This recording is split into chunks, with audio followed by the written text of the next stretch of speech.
شنوندگان عزیز. بینندگان عزیز، ما شما را با خبر گزارش‌های تازه از تلویزیون تاجیکستان آشنا می‌سازیم. توجه نمایید به سرخط خبر. تحت ریاست اساسگزار صلح و وحدت ملی، پیشوای ملت، پرزیدنت جمهوری تاجیکستان، رئیس حکومت مملکت محترم امامعلی رحمان، مجلس حکومت جمهوری تاجیکستان برگزار گردید. بارشات برف روزهای اخیر و سرد شدن هوا به نیست شدن حشرات ضرررسان مساعدت نمود، ولی به گل درختان میوه‌دار نیز تاثیر رساند. بعضا درخت‌ها امکانیتی ضرر رساندن را دارد، لیکن باید که دهقانان و کشاورزان راه افتاده نشوند. فعالیت بانوان در ساحه کشاورزی و رشد اقتصادیات مملکت نظررس است. طولی 5 سال می شود که ما با همین خواجگی دهقانی با همین آبچکاری مشغولیم. سهلنگاری و بی‌توجهی در بنیاد و نگهداری بعضی انشاءات در ناحیه باباجان غفورов، مسئولیت بر دوش کیست؟ با تغییر یافتن وضع هوا، خروج بیماری‌های موسمی به قید گرفته می شود. خروج این بیماری‌ها در فصل بهار زیادتر می‌گردد. از همین لحاظ مثلا همه آن رستنی‌هایی که در تاجیکستان می‌روید، مردم از همین استفاده برند، استعمال نمایند. زیباپرستی و ترغیب ارزش‌های ملی و فرهنگ لباسپوشی، فستیوال آزمون چکامه گیسو در ناحیه‌ها ادامه دارد. امروز در قصر ملت تحت ریاست اساسگزار صلح و وحدت ملی، پیشوای ملت، پرزیدنت جمهوری تاجیکستان، رئیس حکومت مملکت محترم امامعلی رحمان، مجلس حکومت جمهوری تاجیکستان برگزار گردید. در کار مجلس حسابات عاید به زمین‌های موجوده، تقسیمات آنها از روی گروه‌ها، نمودها و زمین استفاده برندگان جمهوری به حالت 1 ینوری سال 2021 شنیده شده، لایحه‌های یک قطار قانون‌ها بعد محاکمه اعضای حکومت مملکت برای بررسی به مجلس نمایندگان مجلس عالی جمهوری تاجیکستان ارسال کرده شد. گزارش خبرنگاران ما. 26 فوریه در قصر ملت تحت ریاست اساسگزار صلح و وحدت ملی، پیشوای ملت، پرزیدنت جمهوری تاجیکستان، رئیس حکومت مملکت محترم امامعلی رحمان، مجلس حکومت جمهوری تاجیکستان برگزار گردید. در کار مجلس نخست درباره حسابات عاید به زمین‌های موجوده، تقسیمات آنها از روی گروه‌ها، نمودها و زمین استفاده برندگان جمهوری به حالت 1 ینوری سال 2021 گزارش رئیس کمیته دولتی اداره زمین و گیاه‌دزی عارف خواجه‌زاده شنیده شد. تاکید گردید که در سال 2019 میدان 706 گکتار زمین‌های پرتو از جمله 421 گکتار آبی به گردش کشاورزی وارد کرده شده است. از جمله میدان 586 گکتار از آن 302 گکتار آبی به زمین‌های کارم و 120 گکتار از آن 119 گکتار پرتو آبی به درختان بسیار ساله گذرانده شده است. سرور دولت محترم امامعلی رحمان به حکومت کشور و ساختارهای مربوطه جهت تصدیق تقسیمات زمین‌ها از روی گروه‌ها هرچی بیشتر به گردش کشاورزی درآوردن زمین‌ها و آبیاری زمین‌های کشت به خاطر افزایش استحصال محصولات کشاورزی دستور دادند. سپارش‌های دیگر همچنین جهت پیشگیری همه گونه قانون ویرانکنی و جنایتکاری‌ها نسبت به خرید و فروش غیرقانونی زمین‌ها داده شد. لایحه‌های یک قطار قانون‌ها از جمله عاید به لایحه قانون جمهوری تاجیکستان درباره تامین دسترسی به اطلاعات عاید به فعالیت سودها، عاید به لایحه قانون جمهوری تاجیکستان درباره وارد نمودن علاوه‌ها به کدکس جنایتی جمهوری تاجیکستان، درباره لایحه قانون جمهوری تاجیکستان عاید به وارد نمودن تغییر به کدکس مرافعه حقوق ویرانکنی مأموری جمهوری تاجیکستان، درباره لایحه قانون جمهوری تاجیکستان عاید به وارد نمودن تغییر و علاوه به قانون جمهوری تاجیکستان درباره وضع حقوقی خدمتچیان حربی، درباره لایحه قانون جمهوری تاجیکستان عاید به وارد نمودن علاوه‌ها به قانون جمهوری تاجیکستان درباره واسطه‌های نشأه‌دار، ماده‌های پسیخوتراپی و پرکورسورها، درباره لایحه قانون جمهوری تاجیکستان عاید به وارد نمودن تغییر و علاوه‌ها به قانون جمهوری تاجیکستان درباره دیگر پرداخت‌های حتمی به بودجه، درباره لایحه قانون جمهوری تاجیکستان عاید به وارد نمودن تغییر و علاوه‌ها به قانون جمهوری تاجیکستان درباره چراگاه و درباره لایحه قانون جمهوری تاجیکستان عاید به وارد نمودن تغییرات به قانون جمهوری تاجیکستان درباره اتحادیه‌های جمعیتی بعد محاکمه اعضای حکومت مملکت برای بررسی به مجلس نمایندگان مجلس عالی جمهوری تاجیکستان ارسال کرده شد. در کار مجلس 4 خلاصه حکومت جمهوری تاجیکستان از جمله درباره پیشنهاد خلاصه حکومت جمهوری تاجیکستان به لایحه قانون جمهوری تاجیکستان عاید به وارد نمودن تغییر و علاوه‌ها به قانون جمهوری تاجیکستان درباره تحصیلات علاوگی و درباره پیشنهاد خلاصه حکومت جمهوری تاجیکستان به لایحه قانون جمهوری تاجیکستان عاید به وارد نمودن تغییر و الوه‌ها به قانون جمهوری تاجیکستان درباره مساعدت به شغل اهالی مورد محاکمه قرار داده شد. اعضای حکومت همچنین مسائل‌ها درباره برنامه ملی حمایت اهالی از بیماری سیل در جمهوری تاجیکستان برای سال‌های 2021-2025 درباره برنامه ملی عاید به مقاومت با اپیدمیای ویروس نورسایی مسئولیت آدم و بیماری پیدا شده نورسایی مسئولیت در جمهوری تاجیکستان برای سال‌های 2021-2025 درباره برنامه ملی ایمونوپروفیلاکتیک در جمهوری تاجیکستان برای سال‌های 2021-2025 درباره برنامه دولتی محیط دسترس برای سال‌های 2021-2025 درباره برنامه رشد خواجگی منزلی و کمونالی جمهوری تاجیکستان برای سال‌های 2021-2024 درباره پیشنهاد مجلس وکیلان خلق شهر دوشنبه عاید به تغییر دادن سرحد ناحیه‌های شاه منصور، فردوسی، سینا و اسماعیل سامانی شهر دوشنبه درباره پیشنهاد مجلس وکیلان خلق ولایت ختلان عاید به عوض نمودن نام بعضی محل‌های اهالی‌نشین ناحیه‌های ولایت ختلان درباره پیشنهاد مجلس وکیلان خلق ناحیه تاجیک‌آباد عاید به عوض نمودن نام بعضی محل‌های اهالی‌نشین ناحیه تاجیک‌آباد و درباره مسائل‌های فیلیال دانشکده رشد منیجمنت سنگاپور در شهر دوشنبه را بررسی کردند. مورد ذکر است که در دایره همکاری‌های سودمند جمهوری تاجیکستان و جمهوری سنگاپور با در نظر داشت مقام بین‌المللی داشتن در شهر دوشنبه فیلیال دانشکده رشد منیجمنت سنگاپور تأسیس داده می‌شود. در این فیلیال که موقتاً در بنای اکادمی اداره‌کنی دولتی نزد پرزیدنت جمهوری تاجیکستان جای داده می‌شود، از جانب دانشکده رشد منیجمنت سنگاپور مطابق استانداردهای عمومی اعتراف گردیده بین‌المللی از روی نظام بکالوریات و ماجستراتورا کادرهای بلند اختصاص تیار کرده می‌شود. در آخر کار مجلس پیشوای ملت رئیس حکومت جمهوری تاجیکستان محترم امامعلی رحمان با اعضای حکومت مملکت جهت اجرای سریوقتی قرار و فرمایش‌های حکومت معرکه کشت و کار بهاری، نهالشینانی، کارهای آبادانی، سازندگی و بنیادکاری، آمادگی و صحنه مهم تاریخی 30 سالگی استقلال دولتی جمهوری تاجیکستان به خراجات زیادتی و با رعایت صرفه و سرشته‌کاری تجلیل نمودن جشن نوروز بین‌المللی دستور و سپارش‌ها دادند.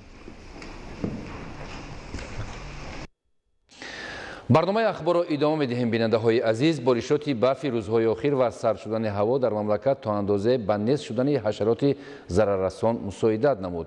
متخصصان ساحه به کشاورزان توصیه می‌دهند که یخابمانی و آبمانی ذخیروی را ادامه دهند. همچنین در این شب روز مخصوصاً قسم شبانه باید در گرد درختان با محصولات ارگانیکی از قبیل خس و خاشاک، نوده درختان، دودمانی را براهمانند. گزارش عبدالحمیدی نظیر.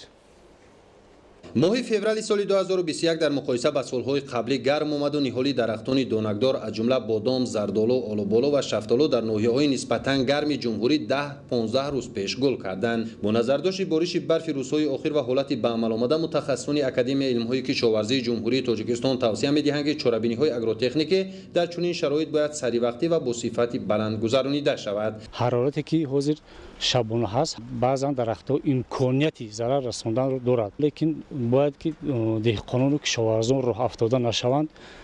اگر در بلندی‌های از 1200 متر بلندی گوییم، خصوصا در دامن کوه این برف زده علاقه یک اهمیت خیلی هم نقض دارد، چون که بعضا رشد روندی همو میدارشوی آنها رو به یک درجه عقیمه پرتاید و ذخیره آب نیز زیاد می شود. اگر خصوصا در زمین های نشیبی گوییم، باید دهقانان در همونجا تراس ها، یعنی چقریچه هایی که برای ذخیره نمودن آب لازم است، البته چقریچه ها کنند و آب ذخیره شود، چون که این در آینده می تواند همین درختان از همین آب نمی ذخیره شده استفاده برد و حاصلناکی خوب و صفت میوه خوب گذارد.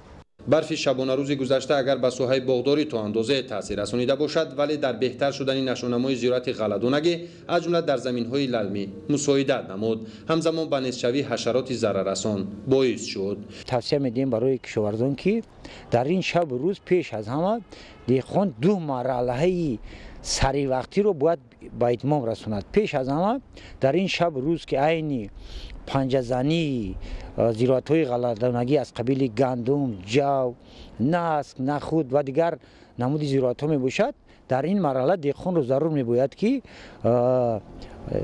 نه کمتر از 250 کیلوگرم در یک هکتار کربامید یعنی روی ازوتی رو تامین نمایند که تو که برای هم نگاه داشتن نمناکی و هم برای انکشاف درستی قد و قامت رستنی شرایطی خیلی خوب یعنی تاثیر خود رو میگذارند، شرایط خوبی رو فراهم میارد. در روزهای اخیری که روزهای آفتابی بودن از آن هوا گرم بود و بعضی حشرات ها با مانند ملخ و کیرمینه ها که هوا گرم آمد آنها الکی حرکت کردند که به بالای زمین برآمدن گیرند. در این حالت برف باریده آن و سرد آمدن آنها قسم زیادی آنها را یعنی که به نیستی آورده رسانده. بارشات و سرد آمدن روزهای آخر ماه فوریه چاره‌داران مملکت را نیز وادار می‌سازد که تدبیرهای علاوه‌ای و دادن غذای ضروری را بیشتر نمایند تا که نسل‌گیری در سطح ضروری عملی کرده شود. بارشات روزهای آخر چاره‌داران وادار می‌سازد که در سمت چاره‌داری عموماً برای گرفتن نسل خوب و پرورش و نگاه داشتن سرشماری موجود بوده مسئولیت شناس باشند که در پیش معرکه طولگیری سر می شود در چهارم میده. از همین سبب متخصصان سوای چهاره‌داری عموما خوجگی‌هایی که به پرورش چهاره‌ها مشغول هستند باید که خوراک‌های علاوه‌ای یعنی که خوراک‌های غذاناک تیار کرده باشند که در این دوره هم در بطن چهاره‌های مدینه یعنی که برای پرورش یافته است برای تاثیر نرساندن آن از خوراک‌های کنسنتراتیو یعنی خوراک‌های غذاناک استفاده بردن لازم است. در یک شبانه روز تا 200 گرم یعنی که خوراک‌های غذاناک دادن در دوره خنکی لازم است. هدف اساسی هر نفری که در ساحه کشاورزی فعالیت نموده و پرورش زراعت گوناگون مشغول است البته به دست آوردن حاصل فراوان به شمار می رود. از این رو همکاری با عالمان و متخصصان ساحه و از روی توسعه آنها عمل نمودن قدم است استوار در سمت رسیدن به هدف ارزیابی می شود. عبدالحمید نظیر، مهروز جمعه، مقصد اخبار. عملی گردانیدن تدبیرهای پیشگیری کننده امکان می‌دهد که تا اندازه تاثیر سردی به ساحه کشاورزی کم کرده شود و سال آینده برای گرفتن حاصل بلندی میوه زمینه گذاری گردد. با نظر داشت همین کشاورزان ناحیه شهر نو در میدان باغ‌ها تدبیرهای محافظتی و آبمانی ذخیروی گذرانیده درختان گل کرده را با غذا تامین نمودند. گزارش از ناحیه شهر نو. بعد آموزش و مکمل‌سازی تجربه کشاورزان ناحیه شهر نو برای کم کردن تاثیر حرارت پستی هوا در میدان باغات تدبیرهای توصیه شده را عملی نمودند. دود انداختن از واسطه‌های اساسی برای پیشگیری نمودن تاثیر سردی به درختان گل کرده دانسته می شود. ناحیه شهر نو که یکی از استحصال کنندگان اساسی گیلاس، آلوچه، آلو و زردآلو به حساب می رود، خوجگیداران تلاش دارند حاصل را حفظ و با بازار میوه پیشنهاد نمایند. در ناحیه شهر نو هرچند که همه نوع و نمودی درختان به پورگی گل نکردند چنین تدبیر گذرانیده شد. در مساحت زیاده از 2600 هکتار باغ‌های دانکدار، تخمکدار و تاک‌زار موجود میباشد که امروز برای امین داشتن حاصلی در آینده ما میگرفتگی از تمام امکانات‌ها استفاده نموده بین باغ‌ها دود مانده ایستاده‌ایم. در زمان کنونی کشاورزان در صورت میتوانند موفقیت‌ها را در سمت زیاد گردانیدن حجم استحصال محصولات افزون کنند که خوجگیداری را مطابق به حالت روز به راه مانند. آبمانی ذخیروی و غذادهی درختان نیز در ناحیه شهر نو بعد توصیه متخصصان و آموزش راه‌های کم کردن تاثیر حرارت پستی هوا به باغ انجام داده می شود. ما متخصصان ساحه کشاورزی در ناحیه شهر نو عاید سرد آمدن باد و هوا در خوجگی‌های دهقانی ناحیه در همه شکل‌های خوجگی دهقانی یک قطار کارها را به عملی رسانده ایستاده‌ایم. نسبتاً پیشتر احیا شدن طبیعت قبل از همه به دیگرگونشوی اقلیم مربوط دانسته می شود. با نظر داشت همین کشاورزان ناحیه شهر نو تلاش دارند در دایره تقویت رابطه علم با استحصالات خوجگیداری را در اساس آموزشی روندهای معاصر به راه مانده ثمراناکی بلندی ساحه را تامین کنند. در شهر نویای ولایت سوق باغداران و کشاورزان برای حفظ حاصل از سردی‌ها تدبیرهای پیشگیری کننده را عملی می‌نمایند. در کشت سبزیجات و کارتوشکای بروقتی اصول زیر پیلیانکا استفاده می‌شود که یکی از راه‌های اساسی پیشگیری می‌باشد. گزارش روزلی رحمان و دلشاد یوسفی. احتمالیت تاثیر منفی سردی‌های به عمل آمده به حاصل آینده باغات، سبزیجات و کارتوشکی بروقتی بیشتر میباشد. در ولایت سوق نزدیک 70,000 گکتار باغ و تاکزار موجود است که قسم اساسی را باغ‌های میوه‌های دانکدار خصوصا باغ‌های زردآلو تشکیل می‌دهند. این باغ‌ها در ناحیه‌های اشت و باباجان‌غفورов و شهرهای کنیبادم و اسفره مساحت کلان را تشکیل می‌دهند. به سبب حرارت گرمی در ماه فوریه به عمل آمده، تمایلی قریب 15-20 روز نسبت به مولت معیاری پیشتر بیدارشوی درختان به عمل آمده، پروسس گلکنی در قسم باغات به نظر می رسد. قسم بیشتری درختان بیدار شده باغ‌های بادام و زردآلو و شفتالو در خواجگی‌های شهر کنیبادم، ناحیه اشت و موضع‌های ساحلی راست سیردریا در ناحیه باباجان‌غفور بند. طبق تصمیم استاد ولایتی گروه‌های کاری عمل نموده، با توصیه عالمان و متخصصان ساحه و تجربه، باغداران در باغ‌هایی که پروسس گلکنی بر وقتی بیشتر به عمل آمده است، چاره‌های پیشگیری را عملی می‌نمایند. این دادن آب ذخیروی در موضع‌هایی که آب‌های خودجاری و چاه‌های عمودی موجود است و دودکنی با استفاده خزان و خسروبه و پاروی خشک چاروا میباشد. زردآلو در نیمه دوم ماه مارت باید گل کند. یکم ماه فوریه الکی گرمشوی هوا تا 18-19 گرادوس درجه آمده رسید. این باعث بیدارشوی و گلکنی درختان گردید. سال 2015 سال 2008 چنین حالت شده بود و تجربه ها نشان دادگی که در همان سالها یخامانی و دودکنی این باعث نگاه داشتنی حاصل باغ می شود. بنا به گفته عالمان و متخصصان ساحه و دهقانان کارآزموده، احتمالیت ضرر خنکی‌های امشب و روزه و سبزیجات و کارتوشکی بر وقتی نیز موجود است. حالت واقعی بعد فرارسیدن حرارت معتدل تا 10-12 درجه گرمی معلوم می شود. در قسم اساسی کشت بر وقتی به واسطه آینده سبزیجات و کارتوشک از این سردی ها ضرر نخواهد رسید. در قسم شهر و ناحیه ها و موضع‌های علاهیده ولایت در کشت سبزیجات و کارتوشک اصول زیر پلانکا جاری گردیده استفاده می شود که این راه ایمنی از ضرر چنین سردی ها می باشند. تاثیر خنکی‌های تا 10-12 درجه شبانه به گرمخانه با رعایت تکنولوژیا و گرمایدهی معیاری پیشگیری کرده می شود. صاحبکاران و متخصصان گرمخانه بوی بهار با استفاده تجربه و گرمکنی معیاری ضرر خنکی را پیشگیری نموده حالت سبزیجات و گل‌ها معتدلند. شنونده بودیم که از سپیاس خاصرش چنده بازار به برآورد داشتیم، پیشنهاد کردیم با یک گرمخانه با قلفنای با حاصل بندی سرکردگی سرشوی نوروز به ما با بازار برآوردن نقشه گشتگی. در ولایت سوخت تجربه لیمو پروران ناحیه جیهونی ولایت ختلان جاری می‌گردد. با این مقصد از این ناحیه 2000 بیخ لیمو آورده نخست در گرمخانه باغ ملی وحدت شنانده شده است. حالا در ولایت سوخت در قریب 10 گکتار گرمخانه‌های لیمو موجود بوده. جاری گردیدن این تجربه عامل افزون نمودن حجم استحصال و رویاندن لیموی خوش‌صفت میباشد. برفی روزهای اخیر به نهال و درختان میوه‌دهنده که از گرمی‌های دهه دوم ماه فوریه شکفته‌اند می‌تواند تأثیر منفی رساند. شهر استرافشن ولایت سوق نزدیک کوه محسوب یافته نهال و درختان میوه‌دارش در حالت مغچه‌بندی قرار دارد. گزارش مضبوط بابازاده از شهر استرافشن. طبق پیشگویی کارمندان اداره‌های آب و هواسنجی و حالت‌های فوق‌العاده جمهوری تاجیکستان، آخر ماه فوریه هوا در تمام مناطق تاجیکستان صاحب استقلال با یکبارگی خنک شده برف کلان بارید. این عمل به نهال و درختان میوه‌دهنده شهر و نواحی اقلیم گرم داشته که از گرمی‌های معتدل 10 روزه دوم ماه فوریه چمن شکفتند میتواند تاثیر منفی رساند. شهر استرافشن ولایت سوق نیز نزدیک کوه محسوب یافته هرچند نهال و درختان میوه‌دارش نشکفته باشد هم مغچه‌هایشان پر از حاصل و انتظار نفس گرم بهار است. در خواجگی‌های کشاورزی این شهر باستانی 2732 گکتار باغ درختان میوه‌دهنده موجود بوده، همه‌اش حاصلده و میوه‌های صادراتی شمرده می‌شود.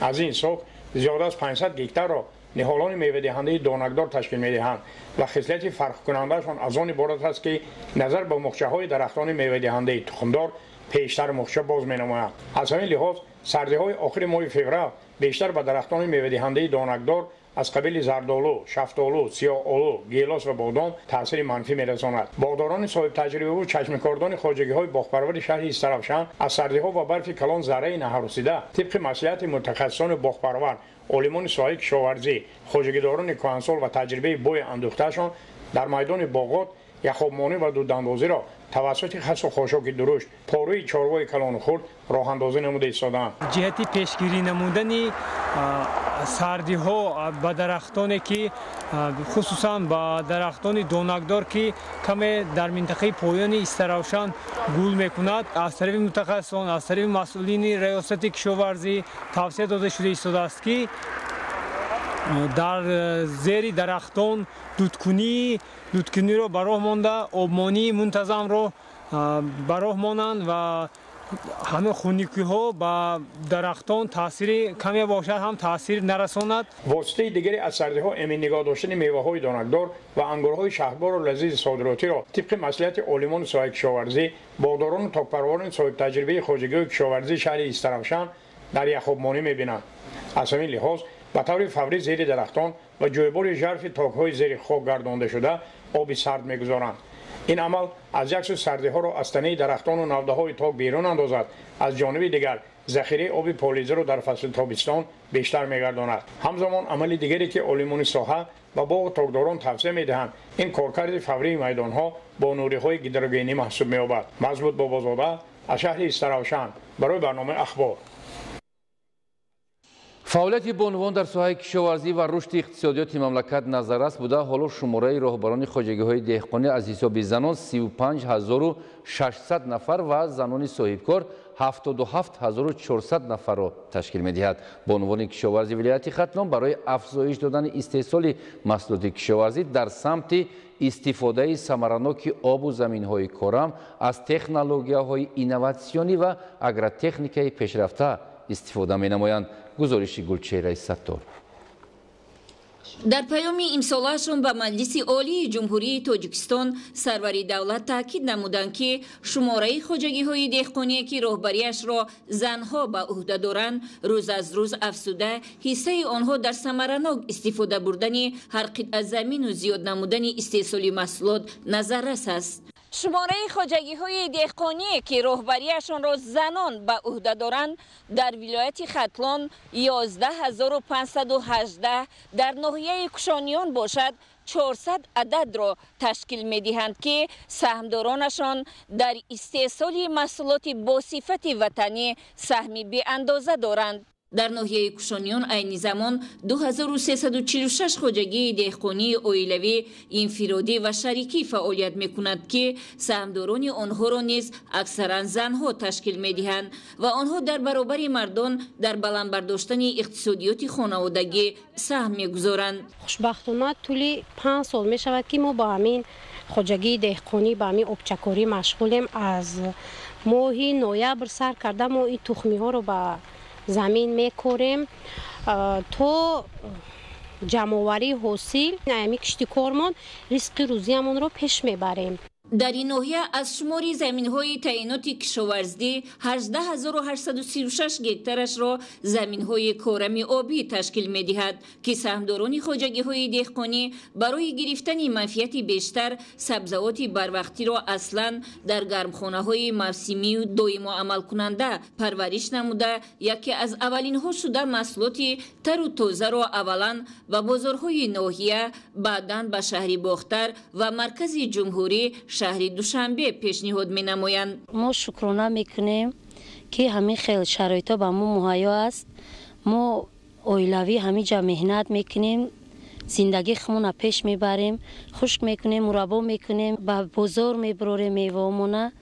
ما رحمت میگیم به اساسگذاری صلح و وحدت که همین شرایطا را به ما تأمین کردگیه. نه تنها سهم زمینی در اختیار داشته بلکه قطعه زمین‌های نزد حولگی و زمین‌های پرزیدنتی را نیز سهمداران دهات با ثمر استفاده برده با این راه ذخیره محصولات و سبد استعمالی را نیز تامین می‌سازند. همین ریسک روزی، زندگی، خوشبختی، حیات همش از همین دهقانی است، از مهنت حلال خودمون است. خوشبختانه امسال در پیامشون باز جناب عالی پیشنهاد کردند که خواجگی‌ها از اندوز یگانه آزاد کرده شود. ما خرسند شدیم، یعنی اندازی که ما میسپردیم از اون تخمی‌های با صفت خریداری نمودیم. از دستگیری‌های رهبریت عالی مملکت در مسئله یک سال نپرداختن اندازی یگانه زمین خوب استقبال نموده، زن‌های صاحبکار تلاش می‌نمایند که در جواب این غمخوری دوچند مهنت کرده نشاندادهای استحصالی را بلندتر گردانیده در استحصال محصولات وطنی از جهت اکولوژی تازه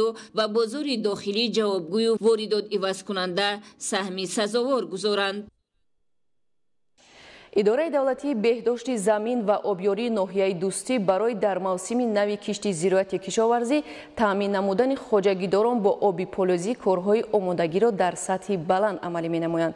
تفصیلات بیشتر در گزارش همکارانمان.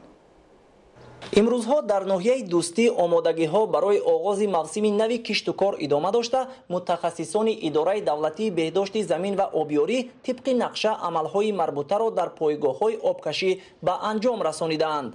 موافق معلومات مسئولین در ناحیه از میدان زیاده از 21,000 گکتار زمین‌های کارم آبی بیش از 11,000 گکتارش توسط پایگاه‌های آبکشی شاداب می‌گردند. کانال ینگی آباد که از دریای وخش منشأ می‌گیرد، شبکه اساسی تامین پایگاه‌ها و قسمت دیگری زمین‌های کشاورزی با آبی پولوزی میباشد. توسط این کانال که گنجایش 30 کوبمتر آب را دارد، بیش از 12,000 گکتار زمین با آبی پولوزی تامین می‌گردد. سال از سال در نتیجه استفاده بیشتری میدانهای وسیع موضع گروتی ناحیه طلبات به آب نیز می‌افزاید. به این خاطر با دستگیری دولتی نسازهای معاصر و پر اقتدار در پایگاه‌های آبکشی نصب کرده شدند. وابسته به این امروزها از جانب اداره دولتی بهداشت زمین و آبیاری ناحیه دوستی با استفاده از تکنیک و مکانیزم های ساحه سطح این شبکه آبگذر تا 2 متر پست کرده می شود. با مقصد زیاد نمودن حجم آب کار رفته شده است. تجربه نشون داده که در هر سال در وقت بهار یا در وقت تابستان از سبب کمشوی آب دریا نورسایی آب به وجود میاد و ما حرکت کردیم که تا 3 کیلومتر باید ما سطح این کانال رو پست‌تر کردیم. در قسمت دیگری موضع گروتی نیز عین زمان بنابر نصب نسازهای نو و زیاد گردیدن اقتدار آب پرتایی کشانیدن خطهای نو آبگذر با قبرهای قطرشان از 1200 تا 1400 میلیمتر ادامه دارد. طبق نقشه معین سال گذشته با عرض 1000 متر و امسال نیز نصب 1000 متر قبرها در نظر داشته شده است که الکی تا امروز قسمت اساسی کارها در این جاده به انجام رسانیده شده است. مشکلات دیگری حل طلب همساله در این مسیر در موسم کشت و کار این سرباری نیروی برق در زیرستگاه گروتی به حساب می رفت که در بسیار حالت برای فعالیت منظم پایگاه‌های آبکشی مانع‌ها ایجاد می کرد.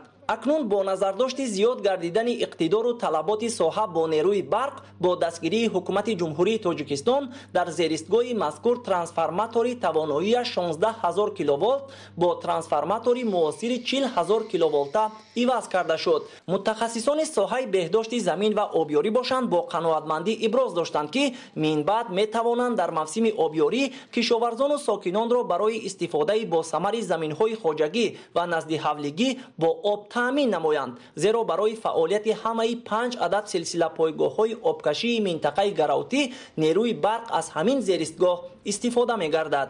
تورعلی صاحب نظر، پرویز سفر از ناحیه دوستی برای برنامه اخبار.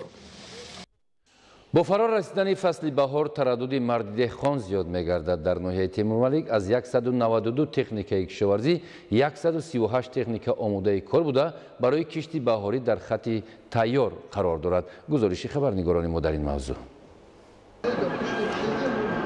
برای در سطح بلند گذراندن کشت و کاری بهاری در 7 جماعت دهاتی ناحیه تیمورملک آمادگی تکنیک و ماشین‌آلات‌های کشاورزی به انجام رسیده در خط تیار گذاشته شدند. مسئولین و دیگر متخصصان ساحه از این نمایشگاه دیده نموده برای پورا تیار نمودن همه گونه تکنیک‌های کشاورزی به موسم کشت امساله به دهقانان دستور و مصلحت‌های مفید دادند. در ناحیه تیمورملک از مقدار عمومی 192 عدد تکنیک‌های گوناگون ساحه کشاورزی 183 عدد آن کارشایان بوده، 10 عدد دیگرش باشد تکنیک‌های تسمه شدگار کننده می باشند. مکانیزاتوران ناحیه تیمورملک اهلانه مهنت نموده تمام تکنیکا و ماشین‌آلات‌های در ذمه بوده‌شان را خوش صفت از تعمیر برآورده در مهلت‌های نشان داده و خط تیار گذاشتند. масоҳати умумии заминҳои корам дар ноҳияи Тимурмалик 12636 гектар буда мавриди истифодаи 826 хоҷагиҳои деҳқонӣ қарор дорад. Механизаторон аз ҳолати техникаҳои кишоварзии худ қаноатманд буда барои кишти баҳорӣ омодагӣ мебинанд. сол аз сол бо дастгирии давлатӣ хоҷагидорон бо техникаҳои гуногуни муосири соҳавӣ таъмин мегарданд. аз ин хотир дар чорабинии имрӯза низ аз ҷониби корхонаи воҳиди давлатии ҷумҳуриявии Тоҷик Агролизинг як қатор техникаву дигар мошиноалотҳои кишоварзӣ ба намоишу фурӯш гузошта шуда буд. имрӯз ки дар ноҳияи Темурмалик тайёрӣ ба техника ба кишти кори баҳорӣ гузашта истодааст. дар корхонаи воҳиди давлати Тоҷик Агролизинг ҳамаи намудҳои техникае ки ба деҳқон ба кор аст дар инҷо дар тайёрӣ мондааст ки метавонад деҳқонон аз ин ба тариқи лизингӣ гирифта аз 1.5 сол то техникаҳо олотҳо ва тракторҳо аз 3 сол ба иҷора дода мешавад. баробари ба намоишу муоина гузоштани техникаҳои мавҷуда ҳамзамон ба хотири саривақт бароварда кардани мушкилоти механизаторон дар ноҳия нуқтаҳои махсуси таъмиру тармими техникаҳои кишоварзӣ низ фаъолият мекунанд ки онҳо низ дар чорабинии имрӯза иштирок карда вобаста ба хизматрасониҳои худ маълумот доданд. Салоиддин Неъматов, Завхибек Файзуллоев барои барномаи иттилоотии ахбор аз ноҳияи Темурмалик. идомаи ахбор. дар шафати қасри фарҳанги ноҳияи Бобоҷон Ғафуров сохтмони варзишгоҳ соли 2005 оғоз ёфта, дар ин муддат танҳо таҳкурсӣ ва деворҳои канорӣ бунёд шуданду халос. дар ҷамъияти деҳоти Исфисор бошад майдони варзишие ки қаблан бунёд шуда солҳо барои чорабиниҳои варзишӣ истифода мешуд, ҳолати ҳуснангез дорад. гузориши Маҳмуд Аҳмадзода ва Илёси Бобоҷон. варзишгоҳ барои 2000 ҷои нишаст дар шаҳраки Ғафуров дар шафати бинои бахши фарҳанги ноҳия агар аз рӯи лоиҳаи пешбинӣ гардида бунёд мешуд, имрӯз ҷои машқу тамрин, мавзеи ободу баргузории чорабиниҳои варзишию фарҳангӣ мегардид. қисме аз таҳкурсии варзишгоҳ ҳамчун ду хати муайянкунандии сохтмон чандин сол аст ки оғоз гардидаю ҳамин гуна идома наёфтааст. бино ба гуфтаи як нафар корманди мақомоти иҷроии ҳокимияти давлатии ноҳияи Бобоҷон Ғафуров, сохтмони варзишгоҳ аз рӯи лоиҳа соли 2005 оғоз гардида бо ин мақсад аз буҷети давлатӣ 175 000 сомонӣ ҷудо гардидааст, вале давоми ин муддати дароз корҳои сохтмонӣ идома наёфтааст ва гӯё ба лоиҳаи бунёди варзишгоҳ тағйирот ворид шуда 2000 ҷои нишасти қаблӣ ба 6000 нафар расонида мешавад. агарчи ба нақши сохтмони варзишгоҳ тағйирот ворид шуда бошад ҳам барои идомаи сохтмон ва макони обод табдил додани ин мавзеъ дар ин муддати дароз ҳеҷ тағйироте ворид нашудааст ва ҳамин гуна тақдири ин иншооти ба наврасону ҷавонон барои гузаронидани машғулиятҳои варзишии зарурӣ номуайян боқӣ монда ба гӯшаи фаромӯшӣ рафтааст. муайян аст ки масъулини ноҳия далилу сабаби таъхир дар бунёди варзишгоҳ ва ободии ин маконро аз омилҳои маблағгузорӣ, пайдо кардани сарчашмаи маблағ, иҷрои баризофаи нақшаи андоз ва ғайра марбут дониста ҳар гуна баҳонаҳо пеш меоранд ва дар ин маврид назарҳо бештар ба ин масъалаҳо гиреҳ мехӯрад. дар ин маврид далили дигар он аст ки варзишгоҳи калону мувофиқ дар ҷамоати деҳоти Исфисори ноҳияи Бобоҷон Ғафуров ки қаблан ҳамчун ҷои баргузории чорабиниҳои варзишию фарҳангӣ хизмат мекард, аз беаҳамиятию ба ҳоли худ гузоштан ҳолати воқеаи худро гум карда рӯ ба вайрону валангоршавӣ овардааст ва ҳам ба ин ҳолати валангоршавӣ шабоҳати калон дорад. иншооти даромадгоҳи варзишгоҳи ҷамоати деҳоти Исфисор тирезаҳояш аз ҷониби шахсони номаълум шикастаю дохили он аз барфу борони зимистону баҳор эмин нест ва ҳамчун ҷои нигоҳдории хошок истифода мешавад. нишастгоҳҳо барои 2 ва ё зиёда аз 3000 тамошобин шикастаю ҳолати табоҳаш як тараф рӯидани дарахту алафҳои худрӯӣ дар нишастгоҳҳо муайян аст ки солҳо ин ҷониб бино ба мақоли халқӣ дасти одамӣ гул аст рӯи дасти ободгарро надидааст то ин маконро обод гардонад. майдони сабзазори варзишгоҳ ҳангоми машғулиятҳои варзишӣ ҳамчун ҷои муҳофизатӣ ва сабзу хуррамии ин маконро инъикос бояд кунад. аммо имрӯз масоҳати калони варзишгоҳ ҳамчун чарогоҳи ҳайвонот ва майсаҳои рӯидаи он ғизои чорво шудаанд. варзишгоҳ дар рӯ ба рӯи бинои кории кормандони ҷамоати деҳоти Исфисор воқеъ аст. солҳо боз ҳолати рӯ ба вайроншавӣ овардани иншооти барои беш аз 40 000 аҳолии деҳот заруриро ку фаромӯш карданд. ақаллан дар рӯзи равшан хомӯш кардани чароғи фурӯзони варзишгоҳро ба хотири сарфакорӣ бояд фаромӯш накунанд. бояд қайд намуд ки варзишгоҳи мазкур ягона варзишгоҳи калон дар ҳудуди ҷамоати деҳоти Исфисор ва наздик ба маркази ноҳия ба ҳисоб меравад ва барои барқарорсозию нигоҳдорӣ маблағу қувваи зиёд сарф намешавад. танҳо азми қавӣ иҷрои корҳои барқарорсозӣ дар айёми иқдомҳои ободонии наврӯзи хуҷастапай кофист ки ин макон ба ҳолати пешина баргардад. дар маркази ноҳияи Бобоҷон Ғафуров шаҳраки Ғафуров ва истиқболи наврӯзи хуҷастапай имрӯзҳо корҳои ободонӣ идома дорад. ولی داخل یکچند محله‌های شهرک غفوروف مرکز ناحیه تاثیر بارشات روزهای گذشته در راهرو و کوچه‌ها آب‌های جمع شده کلمک‌های آب را به وجود آوردند که برای گذشتن نقلیات و پیاده‌گردان دشواری پیش آورده است و برای گذشتن از این کوچه‌ها در وقت بارشات از این هم زیاد و شخص شناور بودن یا با قایق حرکت کردن لازم می‌آید. راه داخل کوچه ها تاثیر باران و کلمک های پیدا شده و نبودن جویبارهای کناری در وقت بارشات زیاد چنین حالت را به میان میآورند. اگر برای منفرش راه داخل کوچه ها امکانیت نباشد، اقلا برای تشکیل جویبارها و شغلپوش کردن راه کوچه طریق حشر نیز اقدام صورت گیرد باعث رشد و آبادی مرکز ناحیه باباجان غفوروف شهرک غفوروف میگردد. حالان که از سنت های نیک جشن اجدادی اما نوروز این تازه کاری های نوگانه هاست. محمود احمدزاده، الیاس باباجان، ناحیه باباجان غفوروف برای برنامه اخبار.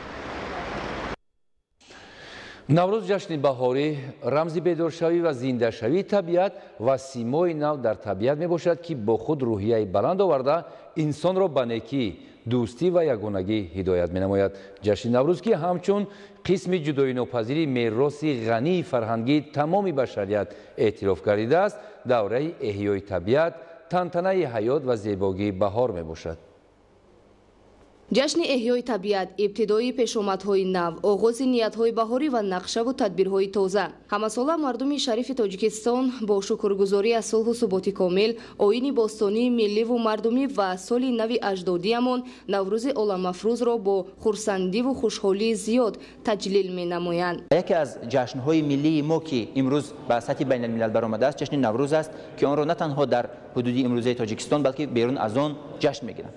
ҷашни Наврӯз ифодагари аз нав зиндашавии табиат ва як нав инқилоби ҳам табиӣ ҳам маданӣ фарҳангӣ дар ботину замири инсонҳо бояд бошад. Наврӯз ин аз нав эҳё гардидани ана ҳамон ҳисси зиндагидӯстӣ, ҳисси меҳру муҳаббат байни афроди ҷомеа ва бозгашт ба асолати миллии тоҷикон ҳаст. Таърихи ҷашни Наврӯз ки аз қари ҳазорсолаҳо сарчашма мегирад, бо сарнавишти пурпечудоб вале пурифтихору ибратомӯзи халқи тоҷик робитаи ногусастанӣ дорад. баъди ба даст овардани истиқлолияти давлатӣ, ҷумҳурии Тоҷикистон бо ибтикори бевоситаи пешвои миллат муҳтарам Эмомалӣ Раҳмон тавонист ки Наврӯзи миллии худро байналмилалӣ бигардонад ва ин дар шароити муосири ҷаҳонишавӣ аҳамияти бисёр муҳими ҳам таърихӣ ва ҳам аҳамияти муҳими сиёсӣ дорад, чунки дар талотуми гирдоби ҷаҳонишавӣ ҳамон халқу миллатҳои зинда монданд ки сараввал арзишҳои фарҳангии миллии худро шинохтанд, дарк карданд ва баъдан ба он арҷ гузоштанд. Эҳтиром ба Наврӯз ин эҳтиром ба миллати тоҷик, эҳтиром ба таърихи гузаштаи мову шумо, эҳтиром ба тамаддуни бузурги ориёӣ ҳаст ва имрӯз шинохту дарки аҳамияти Наврӯз ҳамчун ҷашни байналмилал аз ҷониби кулли афроди ҷомеа як нав гуфтан мумкин ҳатто хизмати зиёиёнаи мардуми тоҷик ба халқи тоҷик, ба миллати тоҷик ва ҳатто ба таърихи Тоҷикистону тоҷикон ҳаст. Наврӯз на танҳо оғози кори марди деҳқон, балки шурӯъ гардидани ҳама гуна ташаббусҳои созанда ба хотири боз ҳам ободу пешрафта гардонидани сарзамини аҷдодӣ, тозаву озода намудани манзили зист, сарсабзу гулпӯш кардани хиёбону майдонҳо дар тамоми қаламравии кишвар мебошад. Ойшаи Саттор, Баҳодур Ҳасанзода, Ахбор. наврӯзи байналмилалӣ дар шаҳру вилоятҳои Федератсияи Россия ҳамасола аз ҷониби тоҷикон бо омодагии сатҳи баланд таҷлил карда мешавад. Имсол ҷамъияти тоҷикони вилояти Рязани Федератсияи Россия бо мақсади таҷлили сазовори наврӯзи байналмилалӣ тадбирҳои гуногуни идонаро ба нақша гирифтанд. гузориши ҳамкорони мо. тадбирҳои идонаи вобаста ба ҷашнҳои миллию давлатӣ аз ҷумла наврӯзи байналмилалӣ беш аз ҳар вақти дигар дар шаҳру вилоятҳои Федератсияи Россия аз сӯи ҳамватанонамон густурдаю дар сатҳи баланд ва бо риояи суннату анъанаҳои хоси он баргузор мегардад. Имсол низ бо омодагии хуб масъулони ҷамъияти тоҷикон аз ҷашни байналмилалии Наврӯз самимона ва бо ҳисси баланди ватандӯстӣ истиқбол мегиранд. ҷамъияти тоҷикони вилояти Рязани Федератсияи Россия дар самти арзгузорию муаррифии расму оин ва анъанаҳои миллӣ бо баргузории чорабиниҳои идонаи вобаста ба наврӯзи байналмилалӣ фаъолияти назаррас доранд. ҷамъияти мо ҷашнҳои миллии худро ҳамчун рӯзи фарҳанги тоҷик, шоми эҷодии шоирони тоҷик ва иди Наврӯз дар вилояти Рязан бо тантана пешвоз гирифта ва мо дар ин ҷашнҳои миллии фарҳангӣ ва таърихии худро ба баҳои баланд нишон додаем. ин ҳамонро исбот мекунад ки мо тоҷикон бениҳоят таъриху фарҳанги қадима дорем.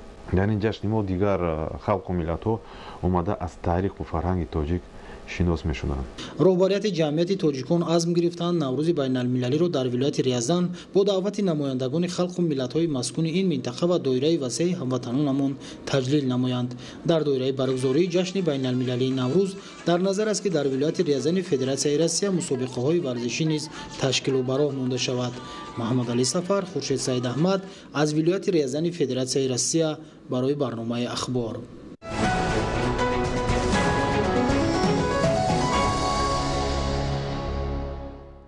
имрӯз дар шаҳри душанбе шарҳи якҷояи соли даҳуми татбиқи стратегияи миллии солимии аҳолии ҷумҳурии тоҷикистон барои солҳои 2010-2020 баргузор гардид. гузориши Муҳаммад Моминзода ва Фарҳоди Восе. ҷаласаи расмии шарҳи якҷояи соли даҳуми татбиқи стратегияи миллии солимии аҳолии ҷумҳурии тоҷикистон барои солҳои 2010-2020 баргузор гардид. дар ҷаласа дастовардҳои умумӣ ва мушкилоти татбиқи стратегияи миллии солимии аҳолии ҷумҳурии тоҷикистон барои солҳои 2010-2020 ва саҳми шарикони рушд мавриди баррасӣ ва таҳлил қарор гирифт. дар ҷаласаи стратегияи миллии солимии аҳолии ҷумҳурии тоҷикистон барои солҳои 2010-2020 10 соли сипарӣ гардида мавриди таҳлил қарор гирифт ва барои 10 соли минбаъда гуфтугӯ намуданд.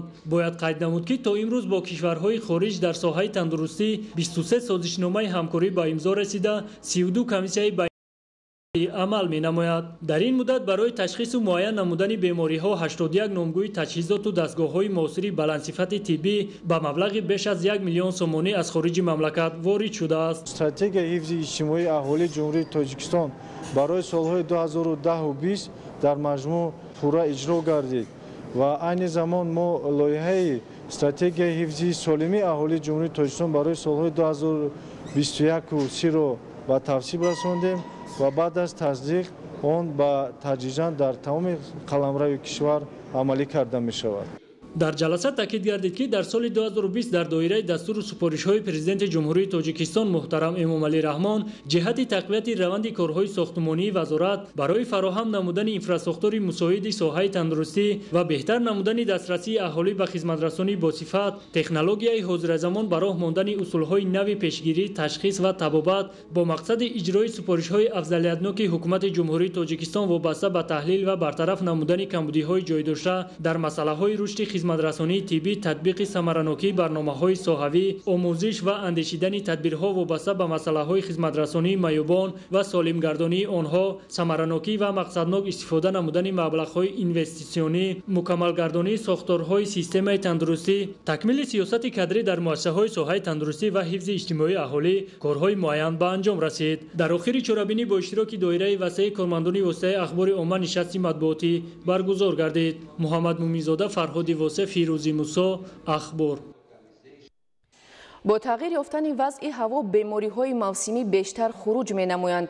дар ҳолати беэътиноӣ хуруҷи бемориҳои мавсимӣ ба системаи асаб ва дилу рагҳо таъсири манфӣ мерасонанд. бинобар ин ҳангоми пайдо шудани аломатҳои беморӣ дарҳол ба табибон муроҷиат кардан зарур аст. бо тағйир ёфтани вазъи обу ҳаво бемориҳои мавсимӣ низ хуруҷ ёфта, он ба нафароне ки масъунияташон паст мебошад бештар таъсири манфӣ мерасонад. ба бемориҳои мавсимӣ бештар кӯдакону пиронсолон ки масъунияти паст доранд гирифтор мешаванд. замони сироятёбӣ пеш аз ҳама узвҳои нафаскашӣ осеб мебинад. дар ин маврид агар одам беэътиноӣ зоҳир намояд, бо мурури вақт ба системаи асаб ва дилу рагҳо таъсири манфӣ мерасонад. бемории зуком ин ҳам як бемории вазнин сироятии вируси ҳавоии қатрагӣ ба ҳисоб меравад. худи зуком аз калимаи грип ахват яъне бемории фарогирии вируси. бемори мавсимӣ буда дар фасли сардии ҳаво, дар вақти намнокии ҳаво бисёртар ба назар мерасад.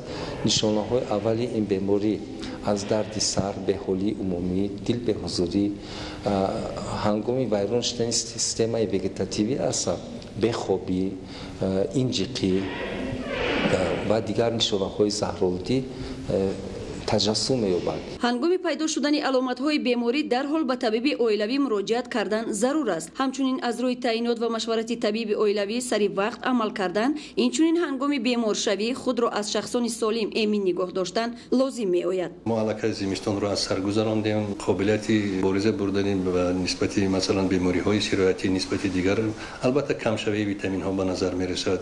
пас шудани қобилияти иммунологии организм ба назар мерасад. аз ҳамин лиҳоз хуруҷи ҳамин бемориҳо дар фасли баҳор زیادتر میگردد. از همین لحاظ من خواهش میکردم که در فصل بهار از طرف دیگر مثلا همه آن رستنی‌هایی که در تاجیکستان میروید، از من در نظر دارم شوالف به تبریز عاده کرده گویم جغجغ، خوکو و دیگر در موادهایی که در ترکیب خود ویتامین ها و ماده هایی که به ارگانیسم لازم هستند پیدا میگردند.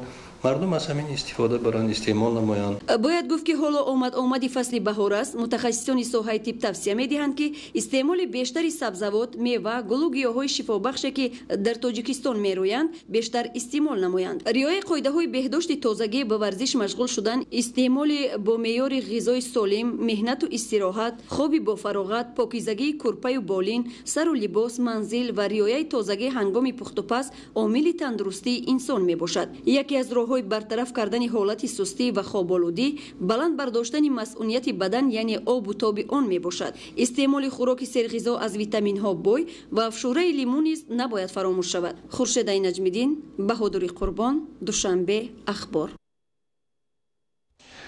برنامه اخبار رو ادامه می‌دهیم. بیننده های عزیز، فستیوال آزمون جمهوریوی چکمای گیسو بانوان تاجیک را بیشتر به سمت زیبایی پرستی و ترغیب ارزش‌های ملی و فرهنگ لباسپوشی تحریک می‌دهد.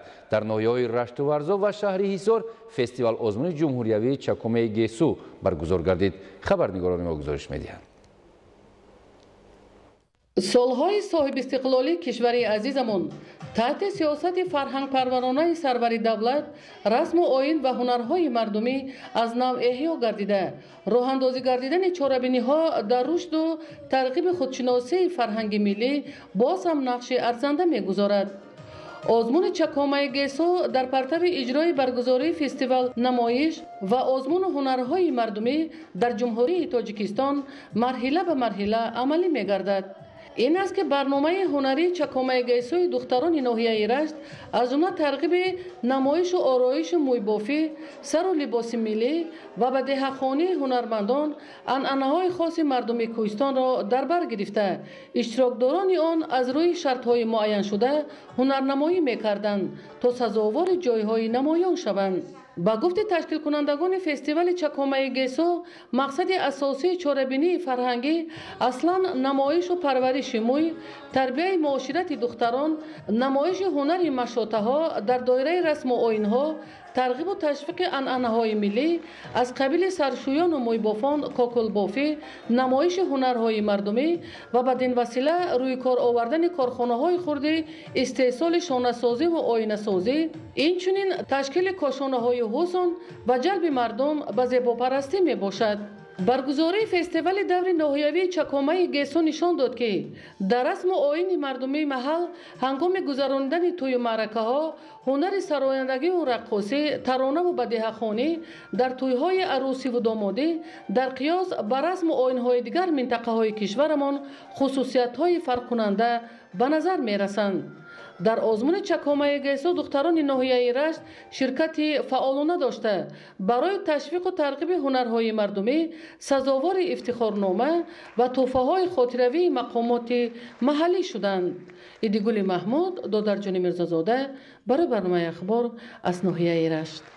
در ناحیه ورزاب نیز دوری ناحیوی فستیوال آزمون چکمای گیسو تشکیل کرده شد که جوان دختران و بانوان در آن اشتراک کرده شرط‌های آزمون را طبق طلبات نظامنامه اجرا کردند. اشتراکداران فستیوال آزمون چکمای گیسو دارای موی‌های دراز و زیبای آرایفته بودند که پیشنهاد برنامه دلنشین فرهنگی سعی نمودند که طبیعت بهشت‌آسای تاجیکستان، لباس و آرایشات ملی زنانه و فرهنگ بالای رقص و سرود تاجیکی را منظور بینندگان نمایند. فستیوال جمهوریوی چکمای گیسو یکی از فستیوال های بوی قدیمی می باشد که برای جوان دختران ما، یعنی که فرهنگ و عرف و عادت هایی که در نیابان داشتیم آنها را از نو احیا نماییم و هرچند که با جوان دختران ما باید درک سازیم و تبلیغات تشویق سازیم که امروز جوان دختران ما چقدر صاحب استعداد، صاحب جمال هستند و حسن بیان آنها، یعنی که هر یک جوان دختری تاجیک دیده می شود و نو بسته از لباس، فرهنگ و موی و روی آنها می باشد. جوان دختران لباس های ملی از قبیل اطلس و چکن را به بر کرده با حسن و موی زیبای خود به این چاره‌بینی شکوه و شامت خاصه بخشیدند. ضمن بهاگذاری به طرح دوخت لباس اشتراکداران، همچنین به صنعت استفاده از مواد زینت دهنده توجه خاصه داده شد. مقصد از برگزار نمودن این آزمون این معرفی نمودن لباس‌های مردمی خلق تاجیک باشد.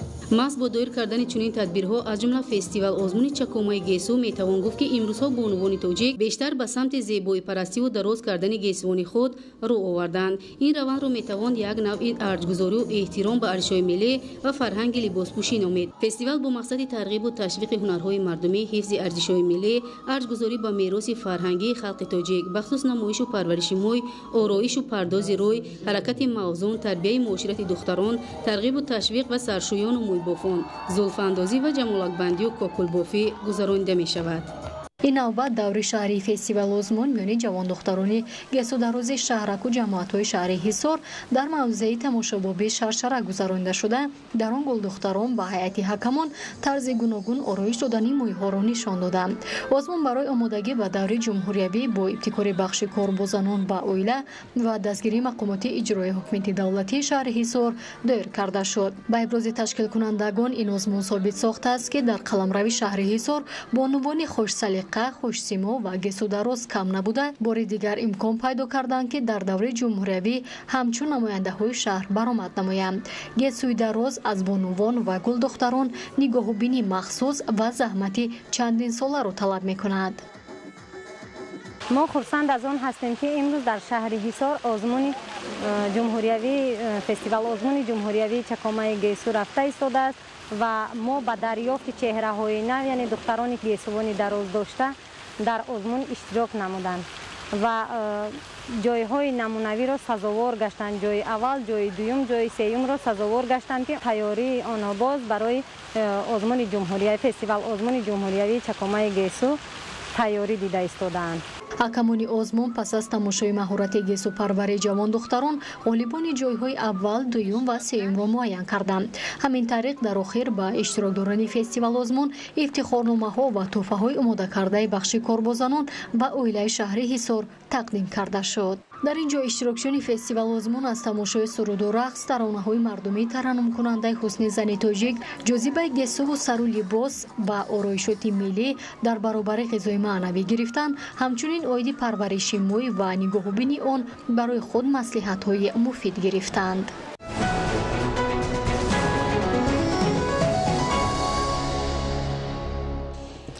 بینندگان عزیز، این بود برنامه اطلاعاتی اخبار. برایتان بهترین خوشی‌های زندگی را تمنا داریم. سلامت باشید.